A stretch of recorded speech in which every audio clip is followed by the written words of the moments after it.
Okay, let's unpack this. We're diving into a concept that's, well, it's quickly moving from maybe science fiction seems too strong, but certainly from the fringes to standard medical practice. Hmm. And it's arguably the single most important number you've probably never checked, your biological age. It really is like the ultimate health odometer, isn't it? And understanding it, I think, it really means redefining how we even view health itself. How so? Well, think about two people, let's, call them Jane and John. They're both 50 years old, chronologically. Same birthday year. Right. But Jane, she's vibrant, active, maybe feels like she's 35. John, on the other hand, he's dealing with chronic fatigue, maybe prediabetes, and frankly feels 65. Okay. The calendar says they're exactly the same age, but their bodies, they're operating on completely different timetables. Yeah. Different rates of cellular breakdown and repair. And that difference, that huge gap, is exactly what biological age, or BA as we'll probably call it, is designed to capture. Because chronological age, the calendar age, that's relentless. It only ever moves in one direction, unfortunately. That goes back now. But what we found in the sources, and what makes this deep dive so important right now, is that BA is dynamic. It's not fixed. Exactly. It's a measurable metric, a composite metric, really, that tracks cellular wear and tear. And the critical part, the really hopeful part, is that it can actually move backward based on our choices. Move backward. That's the key. So how do we actually define it? Is it just a feeling? Oh, no, it's much more scientific than that. We define BA as a measure derived from key measurable biomarkers. It moves way beyond just tracking symptoms, like high blood pressure after it's already high. Right, it's proactive. It's looking at the functional state of your body at the cellular, even the molecular level. It's asking questions like, how efficiently are your cells protecting their DNA? Or how well are they repairing damage? Or is your metabolism behaving like a young, robust system capable of handling stress, processing nutrients effectively? That makes sense. It's like looking under the hood rather than just at the dashboard warning lights. Exactly. The warning lights are symptoms. Yeah. BA is looking at the engine itself. And the timing for this, the modern relevance, you can't overstate it. We're doing this deep dive now because, 2024 seems to be the year this concept just exploded into the mainstream. It's moving out of specialized labs and kind of into consumer hands. It really is. There are, I'd say, three main forces converging right now that make this so relevant. Okay, what are they? First, the technology. It's just become so much more sophisticated. We're seeing the rise of AI-powered tools, especially ones that can process these huge data sets. Think about platforms like Inside Tracker or specific epigenetic tests like MyDNA, we'll probably talk about later. Right. These tools can take everything, your blood work, your sleep metrics, genetic markers, and synthesize it all into a personalized and remarkably accurate BA estimate. And this shift towards tracking, it isn't just people being curious, is it? It feels like it reflects a bigger change in how we approach health. Absolutely. That's the second driver. It's this fundamental pivot toward predictive and preventive healthcare. BA, honestly, it's the most accurate crystal ball we currently have for predicting future health risks. A crystal ball. I like that. Yeah, because it lets us intervene before the traditional symptoms of chronic diseases, things like heart failure, Alzheimer's, or diabetes actually show up. We can see the trajectory, the speed at which our body is deteriorating, and potentially change course. Okay, so we have tech, we have the shift to prevention. What's the third force? Money. Simple as that. The sheer economic gravity of this longevity movement. The longevity economy. Exactly. When we talk about longevity now, we're talking about serious investment being poured into this field. Right, I saw a figure. Yeah. Global anti-aging and longevity economy is projected to hit, get this, $1.1 trillion by 2028. $1 trillion. Wow. And this isn't just about selling, wrinkle creams anymore. This is attracting massive venture capital, serious science, all focused on measurable health span extension. How long can we live well?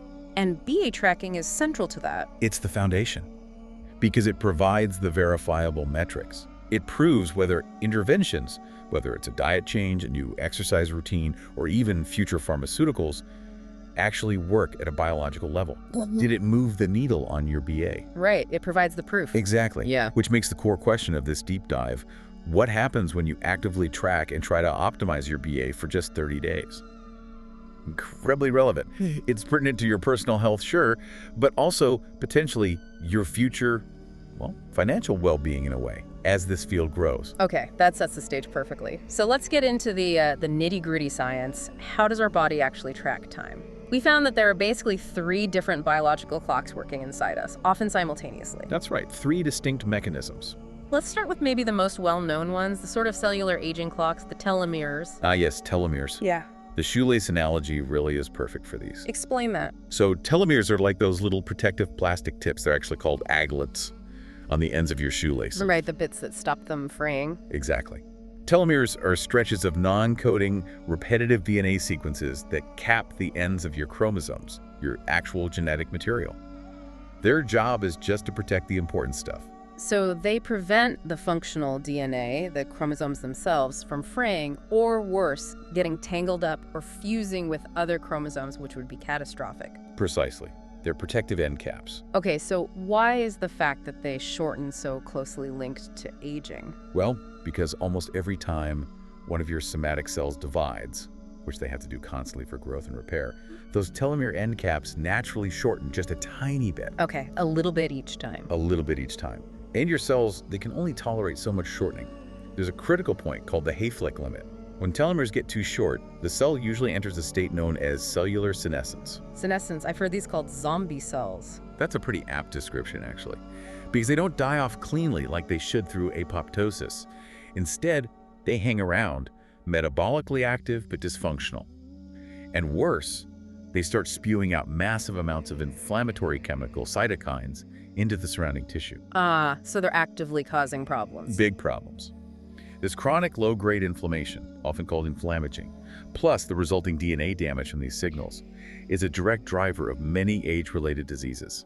It definitely increases cancer risk, for example. And the data we found linking telomere length directly to actual long-term health outcomes, it's really powerful. This isn't just some abstract cellular theory. No, it translates directly into real-world disease risk. Right. There was a major study in 2023 published in Nature Aging, really robust. They tracked a large group, over 10,000 adults. Okay. And they established telomere length as a major predictor of health span.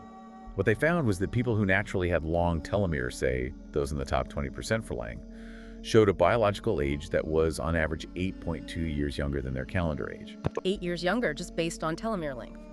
Wow. And critically, these same individuals also enjoyed a 45% lower risk of developing heart disease over this study period. 45% lower risk. That's significant. And what about the other end, people with short telomeres? Well, the inverse statistic is just as stark, maybe even more concerning, especially for brain health. Okay. Those in the bottom 20%, the folks with the shortest telomeres, they presented with a biological age that was 11.7 years older than their actual calendar age. Almost 12 years older. Yes. And the health impact. They faced a staggering 63% higher risk of developing dementia. 63%. That's huge. It really is. This kind of data validates telomere length as a fundamental, measurable marker of systemic decline, affecting both cardiovascular and neurological health. Okay, but here's the critical takeaway, I think, because there's this massive misconception out there. People often say, oh, it's just my bad genes, blaming genetics for poor health. Right.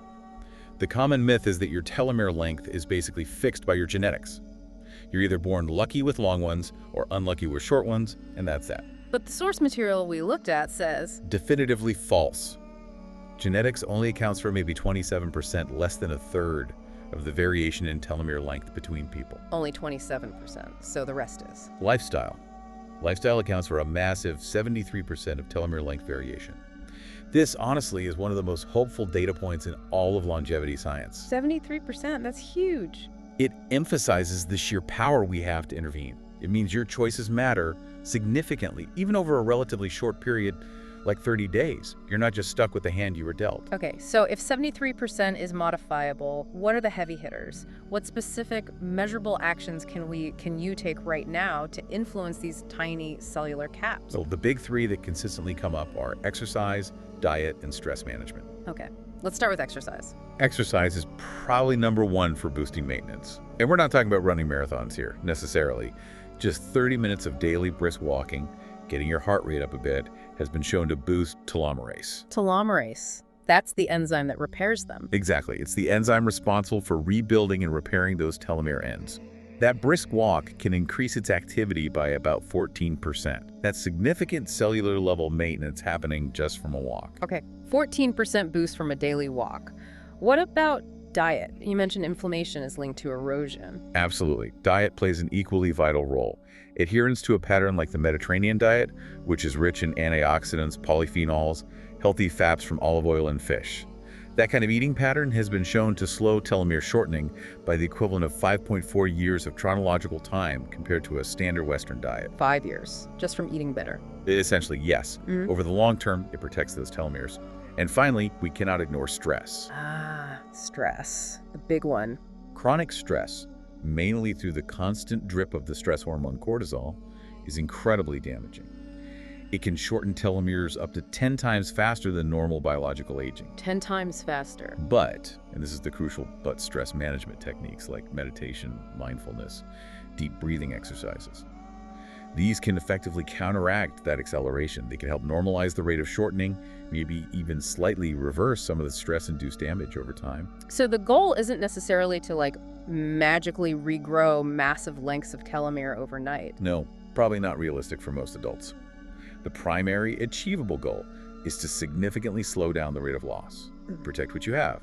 That's where the 73% lifestyle factor comes in. Okay, so that's the physical clock, the telomeres, kind of like the fuse burning down. Now let's move from the physical ends of the chromosomes to the actual operating instructions for our DNA. This is where it gets, I think, really interesting. Epigenetics. Yes. Epigenetics. Most people know DNA is fixed, right? You get the genes you get. But epigenetics, it's like the control panel that tells that DNA what to do, when to do it, and how loudly. That's a great way to put it. Think of your DNA sequence, your genome, as the hardware. It's relatively fixed. Epigenetics is the software. It's a layer of control on top of the DNA. Software. Okay. How does that work? Well, it involves tiny chemical tags, specifically little molecules called methyl groups, that attach to your DNA. These tags don't change the underlying DNA sequence itself, but they act like flags, or perhaps like dimmer switches. Dimmer switches. Yeah, they can turn genes on or off or dial their activity up or down based on signals from the environment, what you eat, whether you exercise, your stress levels, exposure to toxins. All of these things influence where those methyl tags go. Okay, give us a concrete example. How does this molecular signaling play out in real life? Okay, a classic one is smoking. If you smoke cigarettes, the chemicals inhaled can trigger epigenetic changes. Methyl groups might attach to crucial tumor suppressor genes and effectively silence them, turning that dimmer switch way down. Which increases cancer risk. Exactly. Conversely, let's say you eat a lot of cruciferous vegetables, like broccoli or broccoli sprouts. Compounds in those foods can trigger methyl groups to activate detoxification genes, turning their dimmer switch up, helping your liver handle toxins more effectively. So the environment isn't changing the blueprint, the DNA sequence, but it's constantly adjusting the controls, the switches? Precisely. It's controlling gene expression. And the epigenetic clocks, these advanced algorithms like groomage that we hear about, they actually analyze these patterns of switches to calculate our biological age. How deep does that analysis go? It's incredibly precise now. Scientists have pinpointed hundreds of specific sites on the DNA where methylation levels change very predictably and reliably with chronological age. Groomage, for instance, looks at 353 specific DNA sites. 353 spots? Yes. It analyzes the pattern of methylation, which sites have tags, which compares that pattern to a massive database from thousands of people, and calculates a highly accurate measure of biological time passage. It's clever because groomage also incorporates levels of certain blood proteins linked to smoking and inflammation, making the age estimate even more biologically relevant. It connects the switches to your systemic health. Okay, so if telomeres track sort of the history of cell divisions over a lifetime, why do these epigenetic clocks often seem to outperform telomere testing, especially if we're looking at shorter-term changes, like in our 30-day reset idea? Right. It comes down to basically two key factors. Yeah. Speed of response and predictive power. Okay, speed first. Epigenetic methylation patterns, those dimmer switches, can actually change relatively quickly in response to lifestyle shifts. We're talking weeks or months, not necessarily years. This means these clocks could detect changes in your aging trajectory, potentially even within just 30 days of a significant intervention. 30 days? That's fast. Telomeres take much longer. Much longer. Telomeres are physical structures. Their length changes slowly over years. Epigenetic patterns are more fluid, reflecting more recent exposures and habits. And the second factor, predictive power. Groomage, in particular, has shown remarkable ability to predict health outcomes, even mortality risk.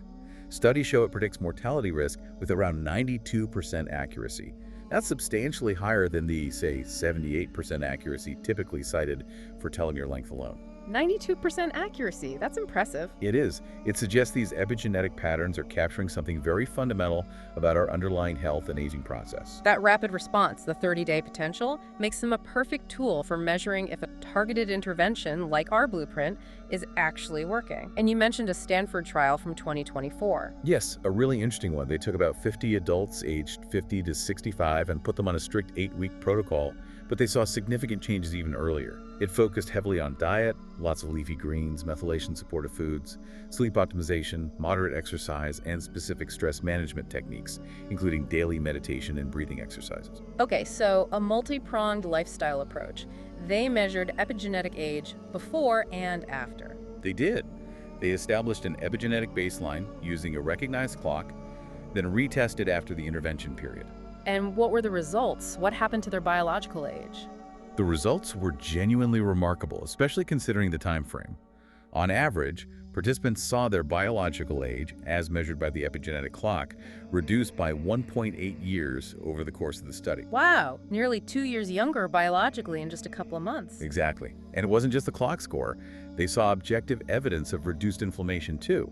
CRP level C-reactive protein, that major marker of systemic inflammation we keep mentioning, dropped by an average of 22%. 22% reduction in inflammation. And they even saw a 17% increase in telomerase activity, linking back to our first clock. The key insight, especially relevant for our 30-day focus, is that the epigenetic clocks seem to respond fastest to improvements in sleep quality and stress reduction. People often saw measurable shifts within just 2 to 4 weeks of dedicated effort in those areas. That's astounding. A year and a half, nearly 2 years, reversed epigenetically in a relatively short time. Now, Grimmage measures your current biological age, like your position, but the sources also mention another important score, the Dunedin-Pace score. How is that different? Right, they measure slightly different things. Grimmage tells you your current biological age relative to your chronological age. Are you biologically older or younger than the calendar says? Dunedin-Pace, developed from the long-running Dunedin study in New Zealand, is newer and focuses on velocity. Velocity, like speed. Exactly. It measures the rate or speed at which you are currently aging right now. A score of 1.0 means you are aging precisely 1 biological year for every calendar year that passes. Okay, that's baseline. If your Dunedin-Pace score is, say, 1.2, it means you're currently aging 1.2 biological years for every single calendar year. You're aging 20% faster than average. If it's 0.8, you're aging 20% slower. Ah, I see. So that's critical for an intervention like our 30-day reset. Absolutely critical, because you want to see if you can slow down that pace of aging. Reducing your Dunedin-Pace score is perhaps even more important than just lowering the Grimmage number, because it shows you're changing your future trajectory, you're hitting the brakes. Okay, so we've got the DNA end caps, the telomeres, that's the long-term fuse. We've got the DNA dimmer switches, epigenetics, the midterm controller, responsive in weeks to months. Now let's talk about the body's real-time operations dashboard, the actual workhorses and the chemical byproducts. This is where proteomics and metabolomics come in. Exactly. This moves us from looking at your genetic predispositions or your slightly longer-term history, epigenetics, to analyzing what's happening right now. It's about current active damage and real-time cellular function. Okay, define those terms for us. Proteomics and metabolomics. Sure. Proteomics is the large-scale study of proteins. Proteins are the functional workhorses of your cells. Think enzymes driving reactions, hormones sending signals, antibodies fighting infections. Metabolomics is the study of metabolites. These are the small molecule chemical byproducts of your metabolism. Things like glucose, amino acids, fatty acids, lactate, cortisol. They reflect your body's energy status and biochemical processes in real time. Okay, workhorses and byproducts, got it. And the cutting-edge tests in this area, they track a huge number of these, right? Like over 1,000 proteins, 1,500 metabolites. Yes, the technology allows for incredibly broad snapshots now. They can measure thousands of these molecules from a single blood sample, giving a very detailed picture of your current physiological state. So with all that data, what specific markers should listeners maybe watch out for? What are the key red flags from proteomics or metabolomics that strongly indicate accelerated biological aging is happening now? Right, you need to look for specific signals that indicate chronic stress, inflammation, or mitochondrial dysfunction. One of the most telling protein markers that's emerged recently is GDF-15. GDF-15, what is that? It stands for growth differentiation factor 15. It's a protein that cells release when they are under significant stress, particularly stress related to mitochondrial dysfunction, the powerhouse is not working well, and chronic inflammation. It's kind of a cellular distress signal. Okay, a distress signal. What are the numbers we should know? When does it become concerning? Research suggests that levels consistently above 1,200 picograms per milliliter, PGML, are strongly linked to an increase of about 3.2 years in biological age. Over 3 years added to your BA just from this one marker being high. Yes, if you see GDF-15 consistently elevated like that, it's a very clear sign of systemic cellular stress that needs immediate investigation and intervention. It's often linked to things like poor sleep, underlying inflammation, maybe metabolic issues. Okay, GDF-15 for general cellular stress. What about something more specific, maybe for brain health? For brain aging, a key metabolite to watch is kynurenine. Kynurenine. Sounds complex. It's part of the pathway that metabolizes the amino acid tryptophan. Normally, tryptophan goes towards making serotonin, the feel-good neurotransmitter.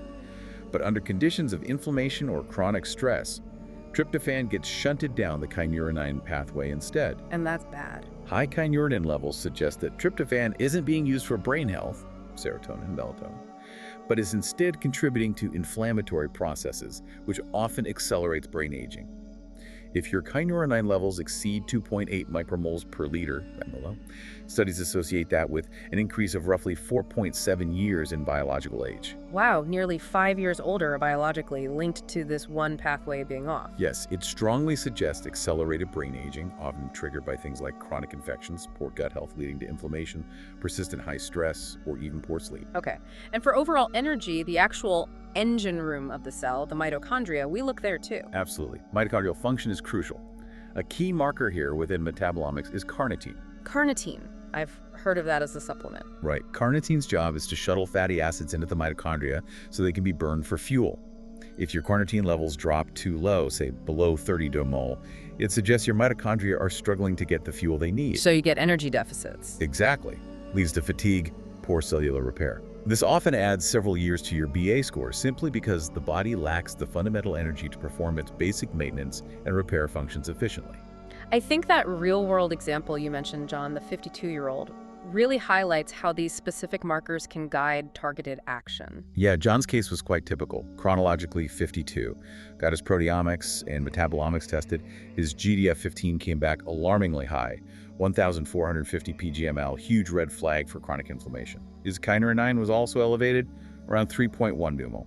Okay, so signals of systemic stress and potentially brain aging. What was the cause? After investigation, his high kynurenine and GDF-15 were largely attributed to severe undiagnosed sleep apnea. He was basically suffocating slightly all night, causing massive nocturnal stress and inflammation. Right, so the intervention was clear. Very targeted.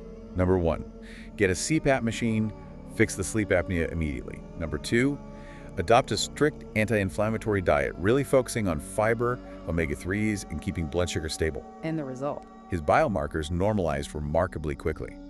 Within just 60 days, his GDF-15 and kynurenine levels were back in the healthy range. His energy levels soared. It showed how tackling the root cause, identified through these specific markers, could yield rapid improvements. What's really crucial here for our listeners, I think, is that unlike the slower-moving telomere or even epigenetic clocks, these proteomic and metabolic markers show current active damage or dysfunction, real-time feedback. Exactly. They provide almost immediate feedback on whether your lifestyle changes, your new habits, are actually hitting the mark at a biochemical level. This makes them incredibly powerful for guiding and motivating progress during something like a 30-day reset. You can see if what you're doing is working right now. Okay, so we've got the science down. We understand the 3 main clocks: telomeres, epigenetics, proteomics, metabolomics. Now, for the really critical, actionable part, how does someone listening right now actually get started? How do you measure your own health odometer? Right, practicalities. We found there are basically 3 tiers of testing available, starting with the most accurate, but also usually the most expensive: professional lab tests. #1 lab test most accurate. If you really want the gold standard, the most comprehensive and scientifically validated measure of your body's true clock speed, especially over the medium term, you need to look at the epigenetic clock test. Okay, the methylation patterns we talked about? Exactly. The top choices on the market right now, the ones with good validation data, include platforms like True Diagnostic. They offer a very comprehensive analysis looking at over 900,000 methylation sites, and they give you multiple clock readings, including Grimmage and Dundon pace. Another strong option is MyDNAge, which also focuses heavily on providing those highly predictive Grimmage and Dundon pace scores. And these tests, they're not cheap, right? What's the ballpark cost we're talking about? Yeah, you're typically looking at an investment of somewhere between, say, $350 and $500 for one of these detailed epigenetic tests. It usually involves a simple blood spot test you do at home and mail back. Okay, $350 to $500. That's a significant amount for many listeners. Is there a scenario where someone should maybe not bother with these expensive lab tests and just stick with the free or more budget-friendly methods we'll discuss next? That's a really important question. I'd say if you're maybe under 35, you feel great, you already live an extremely healthy lifestyle, you sleep 8 solid hours, eat whole foods, exercise daily, manage stress well, then frankly the test result will likely just confirm you're doing great, which is nice, but maybe not essential information for that cost. Right. Confirmation bias, almost. Kind of. However, if you are over 40, or if you have specific concerns, maybe chronic inflammation symptoms, high stress levels you can't seem to shake, a strong family history of early onset diseases like heart disease or dementia, or you just feel older than you are, then yes, I think the epigenetic test is absolutely worth the investment. Why? What does it give you that the others don't? It gives you the definitive, personalized baseline. It tells you exactly where you stand biologically, and seeing that number, especially if it's higher than your chronological age, can be an incredibly powerful motivator for making real, sustained changes. It makes it personal. Okay, so you get the results back. It's not just one number, right? How do you interpret them beyond just seeing the final BA score? What are the key red flags to look for in those reports? Great question. Don't just fixate on the single biological age number. You need to dig a little deeper. Focus intensely on your Grimmage score. If that calculated biological age is more than 5 years above your actual chronological age. 5 years or more older. Yes. The science is pretty clear that signals a significantly elevated risk, particularly for cardiovascular issues. If you see that gap, you must immediately prioritize heart health interventions, diet, exercise, stress, maybe further medical checks. It's a major warning sign. Okay, Grimmage gap, 5 years, prioritize heart health. What else? Second, look very closely at the Dundon pace score, the rate of aging score we discussed. If this score comes back greater than 1.0, meaning you're aging faster than 1 biological year per calendar year. Exactly. If your pace score is over 1.0, that is a definitive call to action. It means whatever you're doing right now isn't working optimally, and you need to implement changes, like the ones in our 30-day blueprint, immediately to try and slow that pace down. You need to hit the brakes. A score below 1.0 is fantastic. It means you're aging slower than average. Got it. Grimmage for current position, Dundon pace for current speed. What about those real-time tests, the proteomics and metabolomics? Are there specific labs for those? Yes, those are excellent for getting that immediate, actionable feedback on current inflammation or mitochondrial function, as we discussed. They are also typically quite costly, sometimes running closer to $800 or more for a comprehensive panel. Okay, pricier still. Yeah. A leading example in this space is Dana Bioscience, which offers detailed panels looking at hundreds or thousands of proteins and metabolites. Yeah. If you go this route, you need to watch those key markers we mentioned. That GDF-15, if it's consistently over, say, 1,000 pgml, you know you have systemic inflammation that needs addressing at the root cause, likely beyond just supplements. And the carnitine. If it's below 30 kbo, that's a clear signal your mitochondria are struggling. You need to focus immediately on strategies to boost mitochondrial function, maybe specific nutrients, exercise protocols like HIIT, or therapies like red light. These tests pinpoint current problems very effectively. #2 at home tools, budget friendly. Okay, so the lab tests are powerful, but pricey. For those of us looking for really good data without that level of investment, let's talk about the next tier. Budget-friendly, at-home tools that still provide incredible insights, especially for tracking progress during a 30-day reset. Absolutely. And the technology here has gotten so good and much more accessible recently. Let's start with arguably the most popular one right now, generating a ton of buzz. Yeah. Glucose monitoring. Yes, the continuous glucose monitor, or CGM. These used to be primarily for diabetics, but now they're available to the general wellness consumer through companies like Dexcom G7 or Levels NutriSense, which pair a sensor with an app. And why is tracking glucose so critical for biological aging? Because unstable blood sugar, specifically those big spikes after meals, is incredibly damaging over time. We talked about glycation earlier. That's where excess sugar molecules essentially caramelize proteins throughout your body. Caramelize, like making things sticky and stiff? Exactly. It makes proteins cross-link and become dysfunctional. Think stiff arteries, wrinkled skin, collagen damage, cloudy eye lenses. High blood sugar variability, those big spikes and crashes, accelerates aging significantly. One source suggested by a factor of 2.3 times. 2.3 times faster aging from blood sugar spikes. Wow. And the CGM gives you instant feedback on how different foods affect you personally. That's the power. It's personalized, real-time data. You see immediately what that bowl of pasta did versus what grilled chicken or broccoli did. So, using a CGM for our 30-day reset, what's the precise goal? What number are we aiming for? The key goal is stability. You want to minimize the roller coaster. Specifically, aim to keep your post-meal glucose spikes to less than 30 milligrams per deciliter, mgdl, above your pre-meal baseline. Less than a 30-point rise after eating. Why that number? Because studies show that crossing that 30 milligdl spike threshold significantly impairs endothelial function. That's the delicate lining of your blood vessels. Keeping spikes below that protects your vascular system from that immediate, repeated damage.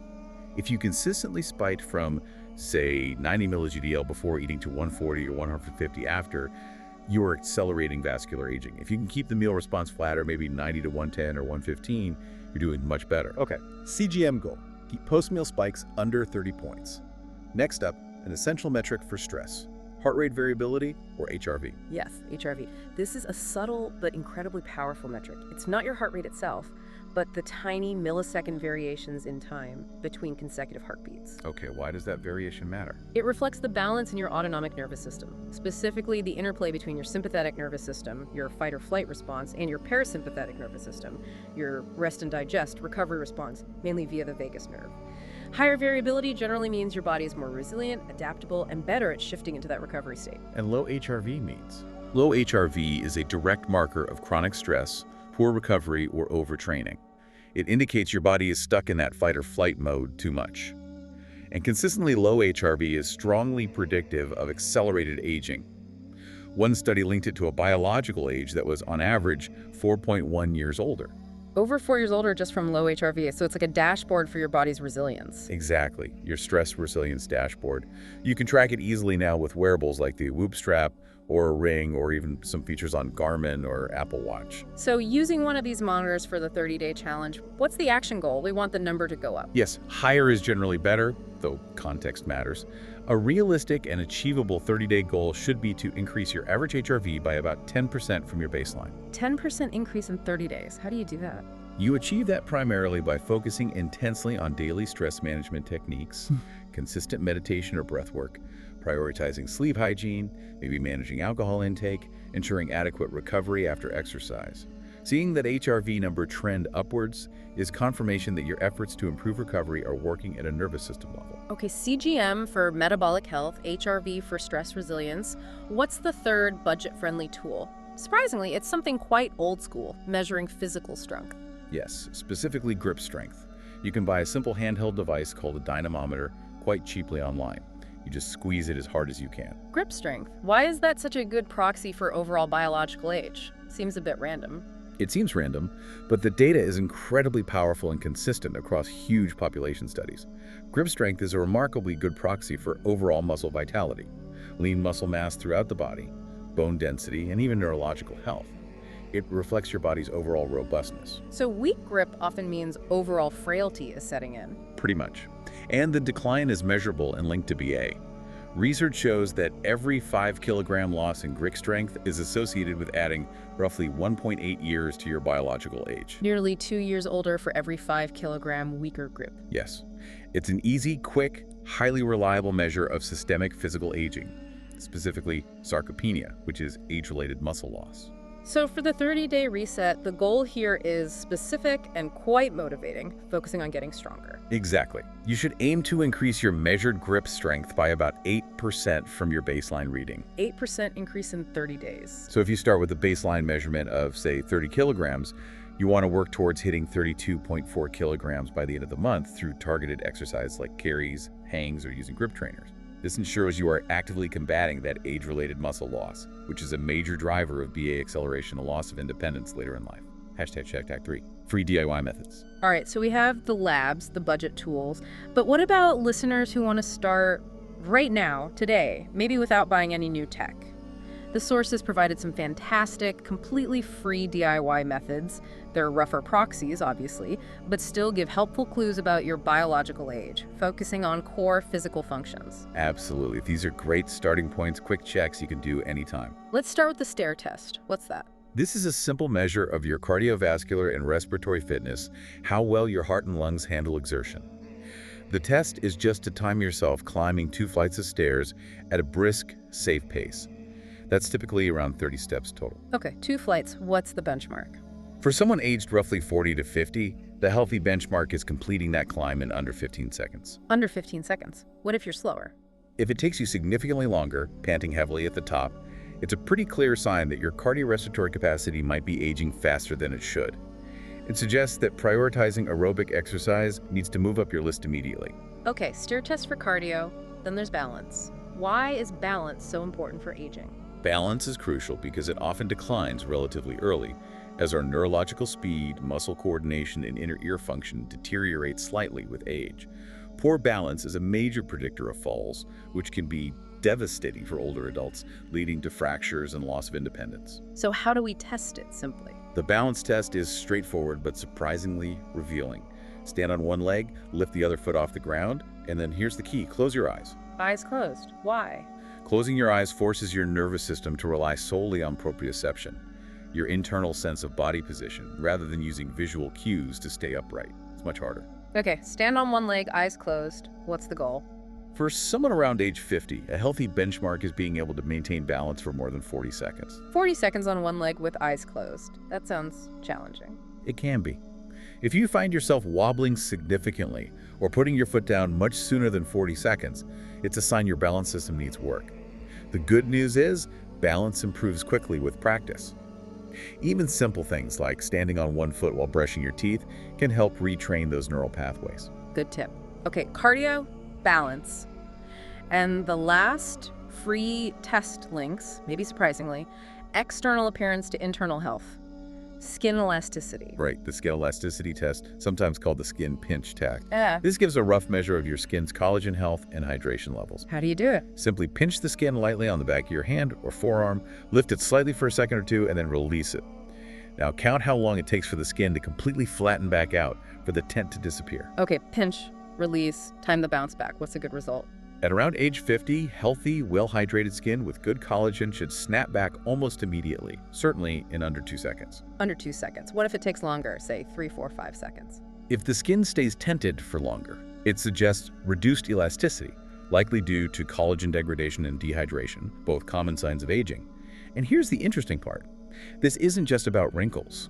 Skin elasticity actually correlates surprisingly well with the stiffness or elasticity of your arteries and overall vascular health. Really? Skin predicts artery health? To some extent, yes, because both rely on healthy, flexible connective tissue, primarily collagen. So slow skin bounce back might be an external clue that things internally are getting a bit stiff too. It's another piece of the puzzle. Okay, so what does this all actually mean for someone listening? We've covered the science, the 3 clocks, we've covered the tools, labs, budget tech, free tests.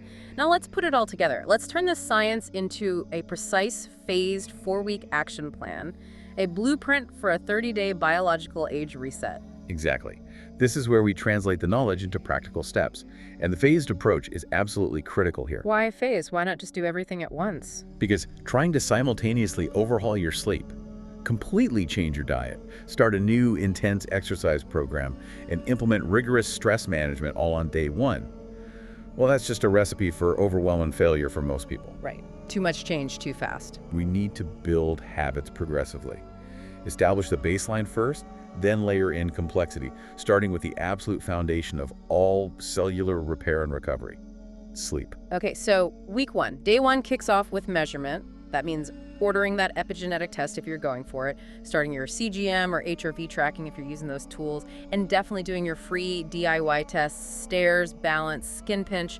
Get that clear day 0 baseline snapshot. Yes, measure first. You can't track progress if you don't know where you started. Then the entire focus for the rest of week 1 is dedicated to the most crucial recovery factor: optimizing sleep.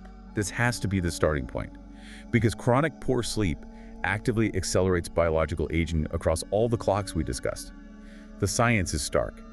We found data showing that just one single night of getting less than 6 hours of sleep can increase those inflammatory biomarkers, like CRP, by a staggering 37% the next day. 37% inflammation spike from one bad night. Yes. You simply cannot effectively reverse your biological age. You can't repair effectively if you are chronically sleep deprived. It undermines everything else you might try to do. Okay, so what's the hard daily protocol for week 1 sleep optimization based on the best practices from the sources? We need to target 3 key pillars of good sleep hygiene. First, light exposure. This is huge for setting your internal clock, your circadian rhythm. Get at least 7 minutes of direct morning sunlight exposure on your face and eyes, no sunglasses, as soon as possible after waking. Morning sun, okay. Second, evening light avoidance. Light, especially blue light from screens, suppresses melatonin production. So after about 7 or 0 p.m., start dimming the lights in your house. Consider wearing blue light blocking glasses if you need to use screens. Blue blockers after 7 p.m. Got it. Third pillar. Temperature. Your core body temperature needs to drop slightly to initiate and maintain deep sleep. Aim to go to bed around a consistent time, maybe 10:00 p.m., in a room kept quite cool. The optimal temperature seems to be around 68 degrees Fahrenheit, about 20 Celsius. 68 degrees, that's pretty cool. It makes a big difference for sleep quality. Cool, dark, and quiet is the mantra. All right, so light, darkness, temperature. What's the specific, measurable 30-day goal for sleep that someone can track, maybe using their HRV monitor or another sleep tracker? The goal needs to be quantitative. Aim to consistently achieve 7.5 hours or more of total sleep time per night. And just as important, aim for less than 15 minutes of documented wake time during that sleep period, sleep efficiency. 7.5 plus hours total, 15 minutes awake. If you can hit those targets consistently by the end of week 1 and maintain it, you dramatically lower that systemic inflammatory burden from sleep deprivation. You allow your cellular repair processes, like autophagy, which we'll discuss, to actually function optimally overnight. Week 1 is all about building that solid sleep foundation. Okay, week 1 was establishing baseline and fixing sleep. Now, week 2 shifts focus to metabolic mastery. This is all about taming blood sugar, which we established accelerates aging through that damaging glycation process. Exactly. This is where that CGM, if you're using one, becomes your best friend, your personal food coach. So what's the strategy for week 2? Metabolic mastery means focusing intensely on 2 things: eating meals that cause minimal blood sugar spikes, and potentially extending your overnight fasting window slightly. The daily protocol should really center on avoiding that big early morning glucose rush. Why the morning specifically? Because our natural cortisol levels are highest in the morning, and cortisol itself makes us slightly more insulin resistant. If you then dump a high-carb breakfast like cereal, toast, or sweetened coffee on top of that morning cortisol spike, you get a massive pro-aging double whammy: high cortisol plus high glucose. Ah, okay. So what's the recommendation for breakfast? We strongly recommend a no-carb or very low-carb breakfast during this week. Think eggs, avocado, maybe some nuts and seeds, perhaps smoked salmon. Focus on protein and healthy fats to keep blood sugar stable right from the start of the day. No sugar bombs first thing. What about snacks? Keep snacks low glycemic too.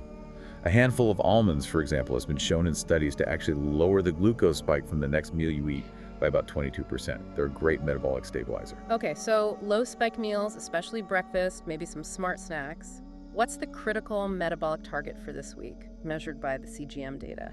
The goal is to achieve overall metabolic stability. You want your average 24-hour glucose reading to stay consistently below 90 milligrams per deciliter, MGDL. Average glucose under 90. What does that signify? It indicates you've likely achieved good metabolic flexibility. Your body can handle carbohydrates efficiently without huge swings, and you're minimizing that background level of glycation damage we talked about. It's a key sign of healthy metabolic aging. Okay, diet focused on stability, average glucose under 90. And we also pair this diet focus in week 2 with a specific workout protocol mentioned in the sources, the metabolic switch workout. Tell us about that. Yes, this is really key for activating powerful longevity pathways at the cellular level. The protocol is simple: 30 minutes of brisk walking performed before breakfast in a fasted state. Fasted cardio, why is that timing so important? It's about the mechanism. When you exercise after an overnight fast, your readily available glycogen stores, stored sugar, are relatively low. This forces your body to switch fuel sources and activate a crucial metabolic sensor pathway called AMPK. AMPK, what does activating that do? AMPK activation is like a master switch for energy sensing and repair. When it's turned on, it signals to the cell, energy is a bit low, we need to conserve resources, clean up waste, and boost efficiency. This in turn enhances processes like autophagy, cellular cleaning, and critically, aids in the production and recycling of NAD+1. NAD plus SWAC. That's the big anti-aging molecule we hear so much about. Why is this fasted walk so effective at boosting it? NAD+ is a vital coenzyme. It's required as fuel by sirtuins, which are often called our body's key longevity genes. Sirtuins use NAD+ to perform essential tasks like DNA repair and regulating metabolism. Our NAD+ levels naturally decline with age. So the fasted walk helps replenish it. Yes. By depleting glycogen and activating AMPK, that fasted walk sends strong cellular signals that essentially tell your body, hey, we need more energy production capacity and better repair machinery. This directly stimulates the pathways that synthesize and recycle NAD+WA, leading to that remarkable source-sided boost of about 28% in NAD+ levels. 28% NAD plus boost just from a 30-minute walk before breakfast. It's powerful hormesis of beneficial stress. You are literally flipping switches to turn on your internal anti-aging and repair systems. Week 2 is about stabilizing fuel input, glucose, and optimizing energy pathways, AMPK, NAD+. All right, week 1, sleep foundation. Week 2, metabolic mastery and NAD plus boost. Now, week 3 is where we shift focus a bit from optimizing inputs like food and exercise to enhancing the body's internal cleaning and upgrading the cellular engines. We're talking about activating autophagy. Exactly. Autophagy, it literally means self-eating in Greek. It's your body's fundamental housekeeping process. Housekeeping. Yeah, it's how your cells identify and remove old, damaged, or dysfunctional components. Things like misfolded proteins can clump together, worn-out mitochondria that aren't producing energy efficiently, and even those inflammatory zombie cells, senescent cells we mentioned earlier. Okay, so it clears out the junk. Why is activating it important for aging? Because autophagy naturally declines quite significantly as we age, especially after age 30 or 40. This decline means cellular junk accumulates, contributing to inflammation, reduced function, and age-related diseases. Boosting autophagy helps keep the cellular environment clean and functional. So how do we boost it in week 3? What's the protocol? The most powerful known activator of autophagy is intermittent fasting. So the protocol for week 3 involves consistently implementing 16.8 intermittent fasting. 16.8. That means eating all your food within an 8-hour window each day and fasting for the remaining 16 hours, right? Like maybe eating only between 12 p.m. and 8 p.m. Precisely. That 16-hour fasting period gives your body a significant window each day to ramp up autophagy. We also want to combine this with consuming foods rich in compounds known to support autophagy, like sulforaphane, found abundantly in cruciferous vegetables, especially broccoli sprouts. Okay, 16.8 fasting plus broccoli sprouts. Anything else? The sources mentioned adding a bit of beneficial stress here too. Yes. Incorporating a short burst of cold exposure can further enhance these repair pathways through hormesis. Adding a 10-minute cold shower a few times during the week, or even just ending your regular shower with 2-3 minutes of cold water, acts as a powerful hormetic stressor. Cold shower. Sounds intense. It is initially, but these short, sharp stressors activate protective genes and signaling pathways, including those related to autophagy and mitochondrial health, essentially amplifying the benefits of the fasting. So the goal for week 3 isn't just fasting, it's accelerating that cellular cleanup process. Right. While direct measurement of autophagy is tricky outside a lab, we're aiming to conceptually increase those cellular repair and cleanup activities by maybe 15–20%. This process keeps the cellular environment healthy, reduces the burden of damaged components, and lowers the inflammatory signaling that accelerates biological aging. Okay, so autophagy for cleanup. And alongside that, week 3 also focuses on the cell's powerhouses, the mitochondria, which, as we know, decline drastically with age, causing fatigue and reduced function. Yes, we need to support mitochondrial health directly. They are fundamental to energy production and nearly every aspect of cellular function. As they decline, everything slows down. So how do we boost them? What's the week 3 protocol for mitochondria? The protocol involves targeted nutritional support, specifically incorporating supplements that directly aid mitochondrial function and potentially biogenesis, the creation of new mitochondria. 2 key ones mentioned are KQQ, paraliquinolin, quinone, maybe around 20 milligrams, and CoQ10, coenzyme Q10, often recommended at 100-200 milligrams. TQQ and CoQ10, how do they help? CoQ10 is absolutely crucial for the electron transport chain within mitochondria, the process that actually generates ATP, cellular energy. PQQ seems to work synergistically with CoQ10 and may also promote the growth of entirely new mitochondria. Okay, supplements for internal support, how does that interact with any external treatments mentioned? The sources suggested combining this nutritional support with incorporating about 10 minutes of targeted red light therapy several times a week, if accessible. Red light therapy, like those panels. Yes. Specific wavelengths of red and near-infrared light can penetrate the skin and directly interact with mitochondria. Studies suggest this light exposure can reduce oxidative stress within the mitochondria and help them produce energy, ATP, more efficiently. One study cited showed a 31% increase in cellular energy markers with this kind of combined approach. 31% more cellular energy, that sounds like something you'd feel. Absolutely. By the end of week 3, combining the cellular cleanup from autophagy with the mitochondrial boost, people often report a really noticeable dramatic uptick in their sustained energy levels throughout the day. Less afternoon slump, more vitality. Okay, we're into the final stretch, week 4. We've covered sleep, metabolism, detox, and mitochondria. The final week focuses squarely on managing arguably the most insidious long-term enemy of our telomeres and epigenetics, chronic stress, and its main hormonal mediator, cortisol. This is absolutely crucial. Chronic, unmanaged stress is like pouring gasoline on the fire of aging. We know the stress hormone cortisol, when chronically elevated, actively shortens telomeres and flips those pro-inflammatory epigenetic switches on. We have to rewire our response to stress. So how do we do that? What's the daily protocol for week 4? It has to involve techniques that directly engage the parasympathetic nervous system, the rest and digest side.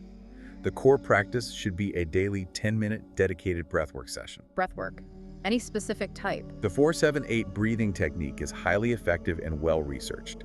You inhale quietly through your nose for a count of 4, hold your breath for a count of 7, and exhale completely through your mouth with a whoosh sound for a count of 8.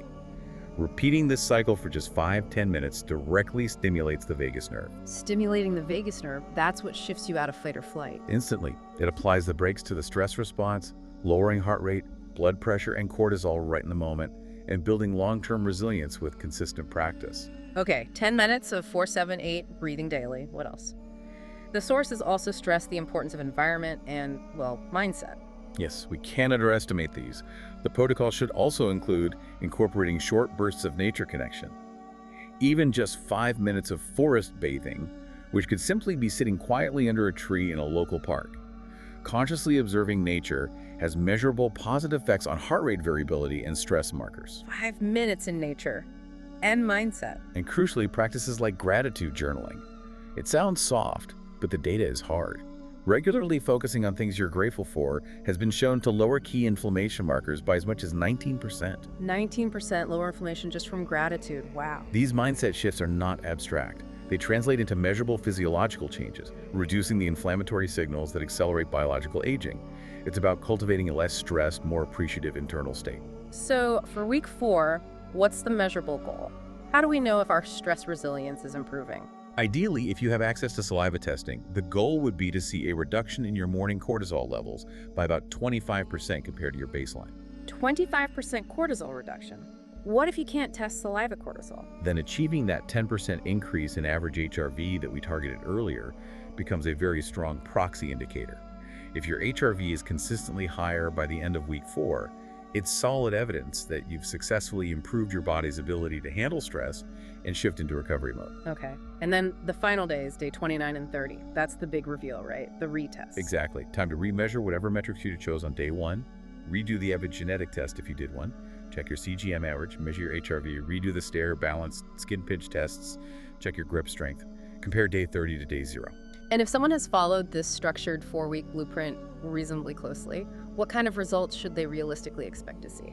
Based on the studies and case examples we look at, you should expect quantifiable, measurable improvements.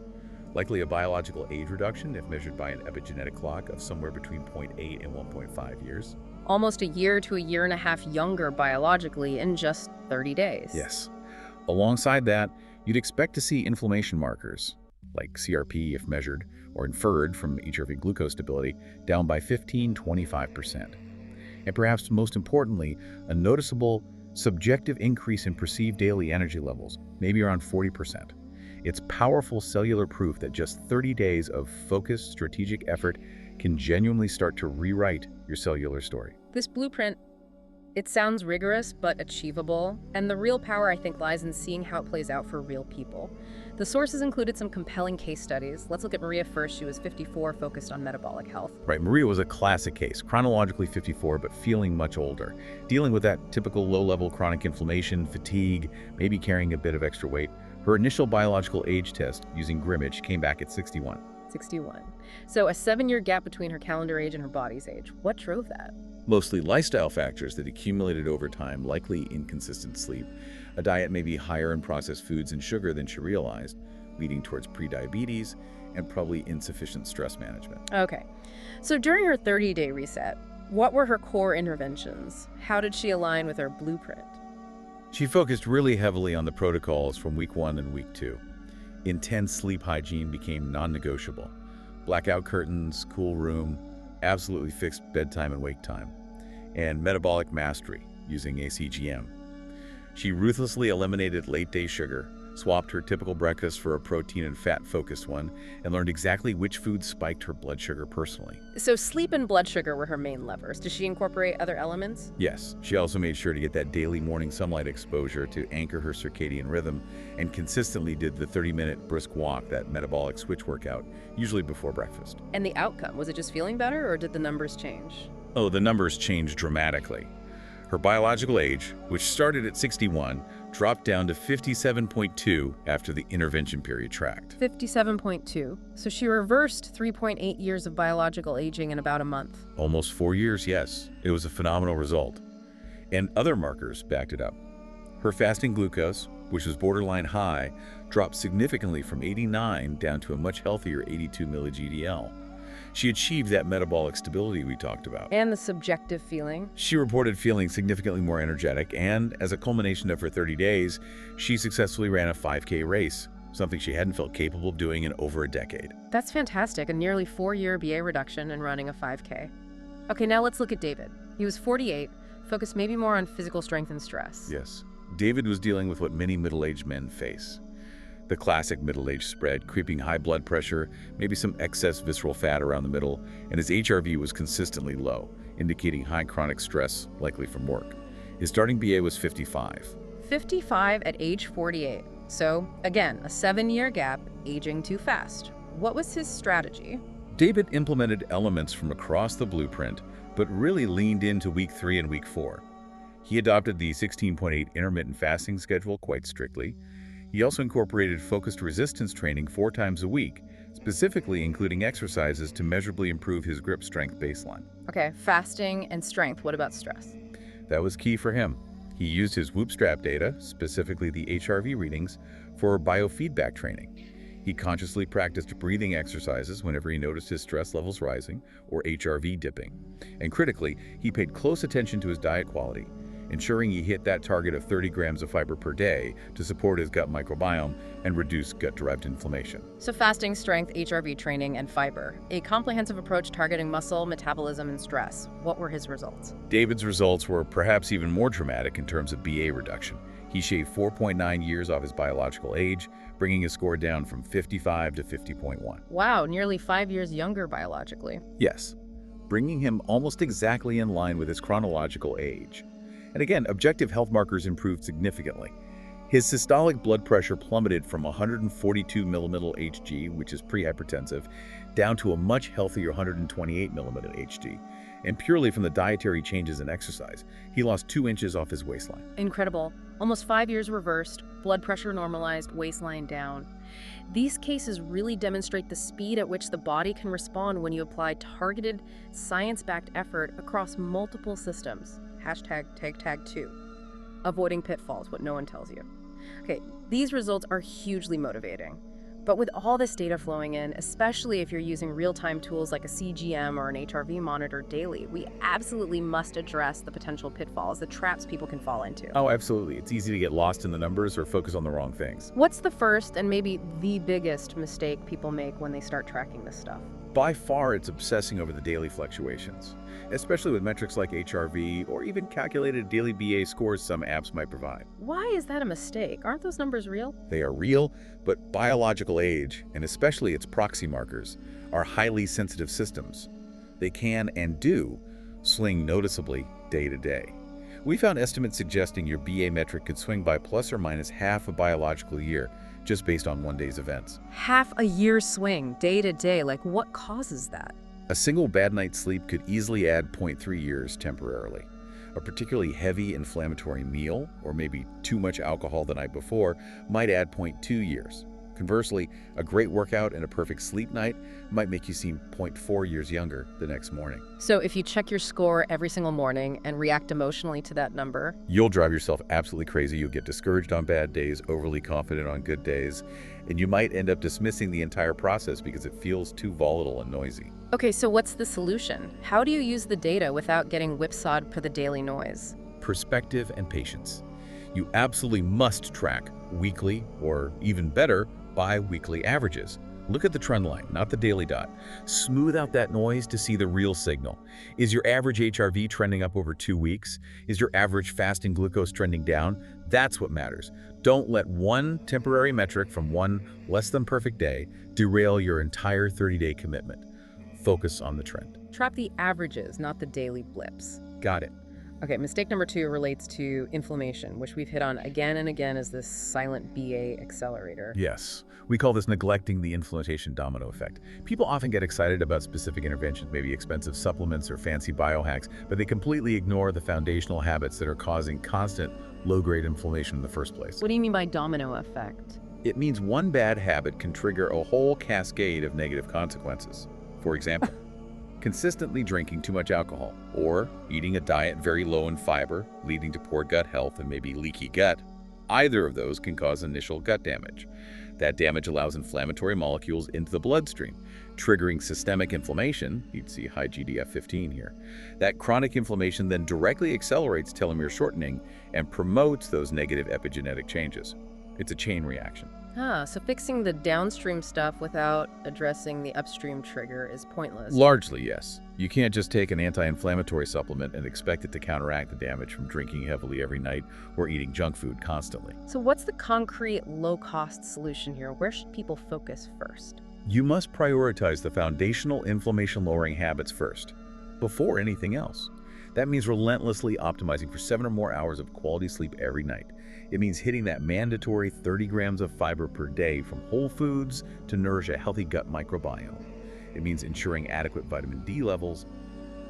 Get tested, supplement if needed. Maybe 1,000, 2,000 IU daily is a starting point for many. Sleep, fiber, vitamin D, the basics. Get those foundations solidly in place before you start worrying about more advanced strategies or expensive supplements. You simply cannot out-supplement poor sleep, a fiber-deficient diet, or chronic stress. Fix the base first. Okay, prioritize the foundations. And finally, mistake number 3, falling into the supplement trap. Everyone wants that magic pill, right? The single miracle supplement that promises to reverse aging overnight. Oh yes, the market is flooded with them. And the reality is, no single supplement reverses aging alone. Any product claiming, revert your biological age by 10 years in 30 days, based on just one ingredient. It's almost certainly hype, if not an outright scam. Biology is too complex for one magic bullet. But that doesn't mean supplements have no role. Not at all. While no single supplement is a miracle, we do know from research that strategic combinations of certain supplements can be effective, likely due to synergistic effects addressing multiple pathways simultaneously. Okay, so it's about smart combos, not magic pills. Give us some examples based on the mechanisms we discussed. Sure. For supporting telomere maintenance and stability, a good foundational combo might include high-quality omega-3 fatty acids like fish oil, vitamin D if levels are low, and perhaps magnesium. For supporting healthy epigenetic patterns and cellular detoxification pathways, combining green tea extract, specifically the compound EGCG, with sulforaphane from broccoli sprouts or extract makes sense. For mitochondrial support, combining CoQ10 with PQQ and maybe L-carnitine addresses energy production directly. So it's about understanding the mechanisms, telomeres, epigenetics, mitochondria, inflammation, and combining compounds that logically support those different areas together. Exactly. It's Right. about building a stack that addresses multiple pillars of aging simultaneously, based on your specific needs and test results if you have them.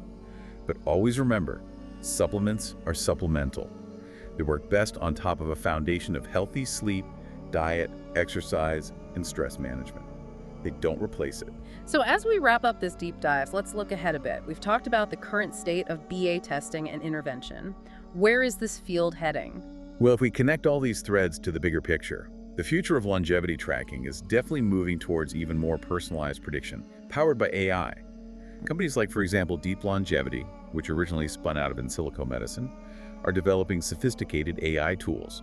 These tools won't just tell you your current biological age. What else will they do? They aim to analyze your current habits, your genetics, your biomarker data, and then predict your future aging trajectory. They might be able to tell you, with increasing accuracy, something like, Hey, based on your current diet, your poor sleep patterns, lack of exercise, and high stress levels, our AI predicts you will age 2.3 biological years in the next 12 calendar months if you don't change anything. well, exactly that kind of personalized forecasting. And imagine how powerful a motivator that kind of specific, quantified warning could be. It hits much harder than generic advice like eat healthier. No kidding, that's a serious call to action. What about interventions? Are we seeing more targeted treatments coming? We are. Alongside lifestyle, we're seeing the fast tracking of potential prescription therapeutic interventions based on aging biology. One prominent example is rapamycin analogs. Rapamycin itself is an existing drug, but newer analogs are being developed specifically for longevity. And what do they do? How do they affect biological age? They work by inhibiting a pathway called mTOR, essentially mimicking some of the cellular effects of calorie restriction, which is known to extend lifespan in many species. Early human trials with some of these compounds are showing really promising results, for instance, reducing biological age, measured epigenetically, by an average of 2.1 years in just 6 months of treatment in one small study. 2 years younger biologically in 6 months from a potential medication. Yes. Now, this will absolutely require proper medical supervision, as these are potent drugs with potential side effects that need careful management. But the potential for targeted pharmacological interventions to significantly impact BA is clearly emerging. So the future is likely a combination of lifestyle optimization guided by better tracking, potentially augmented by targeted therapeutics under medical guidance. That seems to be the direction, yes. This entire deep dive, though, the core message that came through so clearly from all the sources is that we are far more in control of our aging process than most of us realize. That biological age isn't some fixed, predetermined number ticking away. Absolutely not. It's a dynamic, measurable, and highly responsive metric. It reflects the sum total of our choices, our environment, our mindset, almost in real time. The data point that sticks with me is from the Journal of Gerontology study cited. 78% of the variation in aging is modifiable through lifestyle. 78%. 3/4 or more is in our hands. Your biological age isn't your destiny. It truly is a call to action. It's biological data verifying that your choices matter profoundly. We've laid out the science today, the 3 clocks. We've discussed the tools from labs to free tests, and we provided a comprehensive, actionable 30-day blueprint. So we want to leave you, the listener, with a clear challenge today. Based on everything we've covered, your very first step doesn't have to be ordering a $500 lab test, although that's an option. Your first step is simply action. Yes. Pick one tool that resonated with you today. Maybe it is getting a CGM to finally understand your personal food responses. Maybe it's grabbing an HRV strap to get serious about stress and recovery. Or maybe it's just buying a $15 grip strength tester, or even just committing to the free stare test tomorrow morning. Pick one tool, and then Measure your baseline today. Get that day 0 number. And then really commit to implementing the relevant parts of our 30-day blueprint for just 1 month. 30 days of focused, targeted action. track your progress, focus on the averages, and see what happens. Because the potential payoff is huge. You don't just have to feel younger. The science shows you can achieve a measurable, verifiable reduction in your biological age in just 30 days. So the final thought we leave you with is this. What choice are you making with your very next meal? Your next decision to move or sit? Your next hour of screen time versus an hour of sleep? Each choice nudges that biological clock forward or back. Which direction are you choosing, starting now?